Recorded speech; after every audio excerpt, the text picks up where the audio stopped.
বাজারে এত জিনিসপত্রের দাম বেড়েছে যে তোমার উপরে এত চাপ দিতে পারি না। ওলে আমার বাবুলে। মারো মুঝে মারো, মারো মুঝে মারো। তুমি আমার কাছ থেকে সরে যাও। কেন? তোমার গালে থেকে কি বৃষ্টি গন্ধ বেরোচ্ছে। খুব গন্ধ বেরোচ্ছে। তুমি দাঁত মাজো না? এক বছর মাজেনি। কেন? ইচ্ছা করে মাজেনি। কেন? সকালে ওঠো গো, ব্রাশ করো গো, এক্সট্রা ঝামেলা সময় পাই। বাবু, ও বাবু, কি হয়েছে? বাবু কেমন আছো?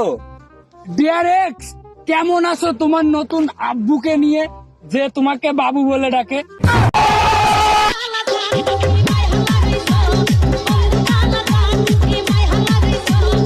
তোর সাথে ব্রেকআপ, যা। আরে তুই যা, তোর সাথে ব্রেকআপ। তুই যা। আরে তোর মতো মেয়েদের একদম লাইন লাগাই দেবো, ঠিক আছে? কেন, তুই কি ফুচকার দোকান দেবে? जोर का झटका है जोरों से लगा।